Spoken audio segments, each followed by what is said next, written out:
كان طول عمره طالب متفوق، وكان محبوب من الكل. دخل الكلية وهو في سنة أولى، ربنا وفقه وجاب تقدير امتياز، وبقى محبوب من كل الدكاترة. في سنة تانية بدأوا زمايله يعرفوه علشان خاطر ياخدوا منه المحاضرات، عارفين يكتب لهم كده الملازم، يلخص لهم كده المحاضرة، يكتب لهم تقريبا التوقعات في أسئلة الامتحانات، وهكذا. من ضمن الزملاء كانت في زميلة بنت كده هاي بعربية، والسواق بيجيبها ويوديها، وبنت شيك. المهم لما شافها حس ان قلبه كده ايه بينبض، حب البنت قوي من اول نظرة. عارفين بقى يا جماعة يبيض الحب. بدأت البنت تقرب منه وتعزمه بقى في الكافيتيريا على سندوتشات، على عصير، على كلام من ده، وهو فاكر ان البنت بتحبه. كان كل المحاضرات يلخصها ويديها للبنت، ولو في حاجة مش فاهماها يقعد يشرحها لها في الكافيتيريا. قضوا ال3 سنين مع بعض على كده، وهو يشرح للبنت والبنت مع شلتها، لحد بعد التخرج اتصل بيها وقال لها أنا عايز أشوفك ضروري. قالت له تحت أمرك. قابلها في الكلية فطلب إيديها، قال لها أنا بتقدم لك قبل ما أروح أتقدم لباباكي رسمي. فضحكت البنت، قالت له أنت عبيط يا ابني ولا إيه؟ قال لها أنت مش بتحبيني؟ قالت له بحب مين يا ابني؟ ما تشوف نفسك أنت مين وأنا مين. أنا بحب زميلنا فلان وتقدم لي ووافقت.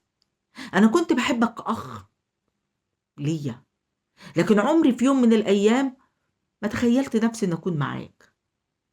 معلش، شوف لبسك وشوف لبسي، شوف مستواك وشوف مستوايا. ومش معنى إن أنا كنت بتعامل معاك بلين وبعزمك على سندوتشات أو عصير أو كلام من ده يبقى أنا بحبك. أنا كنت بديك بطريق غير مباشر المقابل بتاع المحاضرات. روح الولد وهو بيبكي وبيحاول يداري دموعه في الشارع، وأول ما روح انفجر بصوت عالي في أوضته وقال لي الدرجة دي اتخدعت فيها ازاي؟ ده انا ياما كنت بقول لها انا بحبك وكانت بتضحك باستحياء، كانت بتخدعني. المهم دخلت عليه امه وحاولت تهديه وتفهم منه. حكى لها، قالت له يا ابني دي مش من توبنا، عندك جارتنا فلانة دي من توبنا، وبنت محترمة وبنت ناس، والكل بيشكر في اخلاقها، اما التانية فسيبك منها. فضلت امه تلح عليه لحد ما وافق يتجوز جارته، وبالفعل كان خلال شهرين اتجوزها. يوم الدخلة قال لها يا بنت الناس، أنا كان في قصة حب فاشلة في حياتي، ساعديني إن أخرج منها. البنت بطيبة قالت له اللي أنت عايزه أنا تحت أمرك، قوم نتوضى ونصلي، وإن شاء الله هفضل أدعي لك من قلبي إنها تخرج من حياتك ومن قلبك، وأنا أدخل مكانها.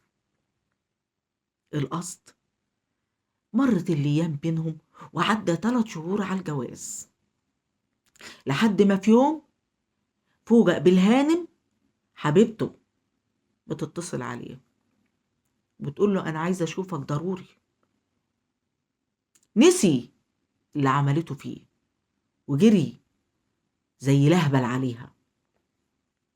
قابلها قالت له أنا أسفة على اللي قلته لك، أنا موافقة إن أنا أتجوزك.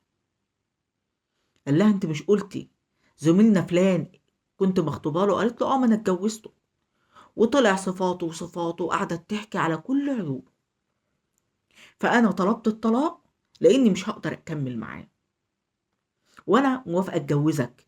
في مثل بيقول خد اللي يحبك ما تاخدش اللي بتحبه.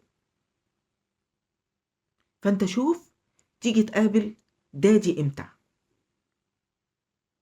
فرح من كلامها وقال لها موافقه تيجي تعيشي معايا في بيتي.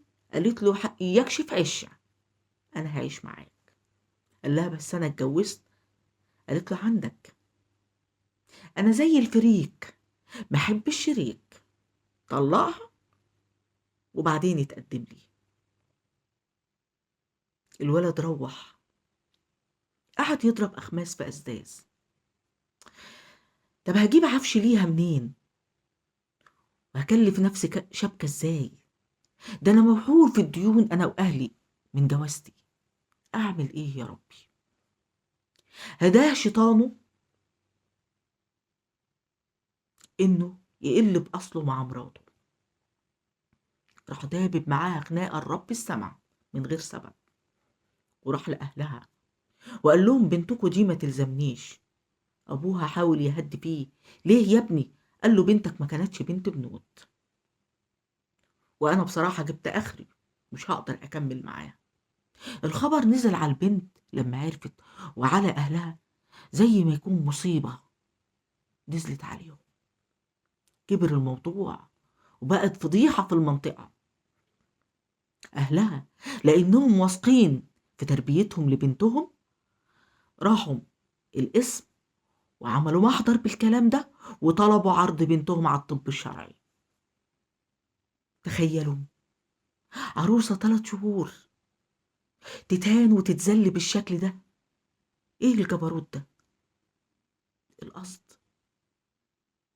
الطب الشرعي اثبت ان البنت فعلا جوزها هو اللي خلاها بنت، مدام مش بنت. ومش زي ما هو بيقول ان هي كانت مدام وان ابن عمها هو اللي عمل فيها مش عارف ايه واخدها مش بنت بنوت والكلام ده. الطب الشرعي اثبت كذبه وافتراء. اهلها لما عرفوا كده رفعوا قضية بالعفش والنفقة والشبكة وكله، ما شبكتها كانت مكتوبة في القايمة، وخدت حق حالها ومستحقلها، وخدت كل مستحقاتها وراحت يا عيدي بيت أهلها. راحت وهي مش مصدقة اللي حصل، راحت وهي مكسورة. ما هو بيني وبينكم ربنا ما يكتبها على حد يا رب. الظلم وحش قوي يا جماعة، مرارة الظلم وحشة.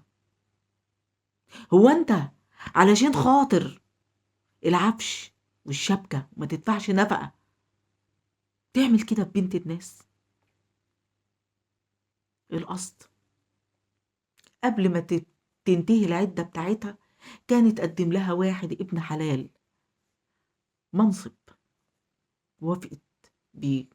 كان أرمل، مراته ميتة وعنده طفلة، واتجوزته بعد انتهاء العدة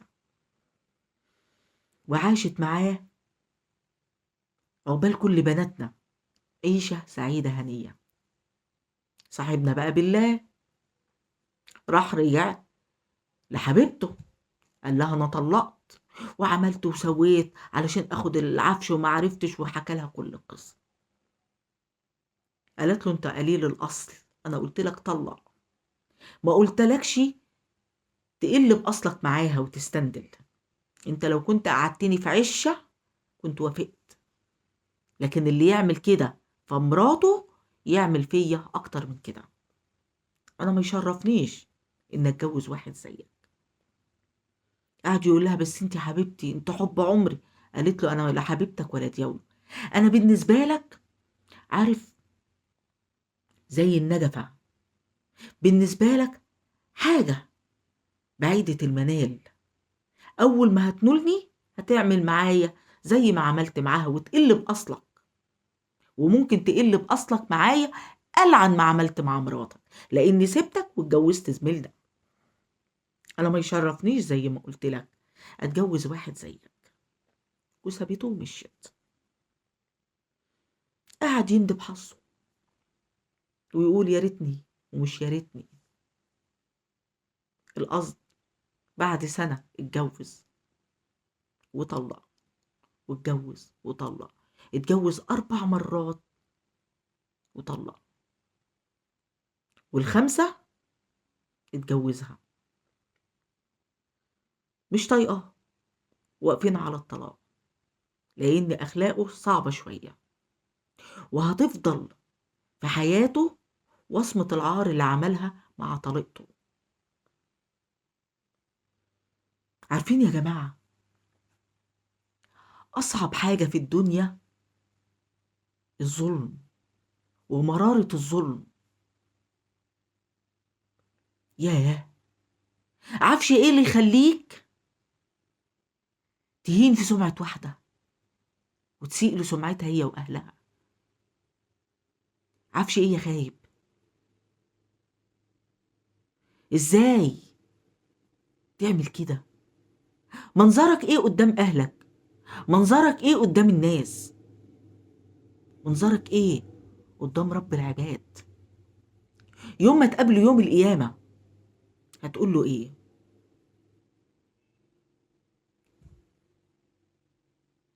مش لاقية كلام غير ان اقول ربنا يكفينا شرك انت واللي زيك، يكفينا ويكفي اهالينا ويكفي بناتنا شر اللي زيك.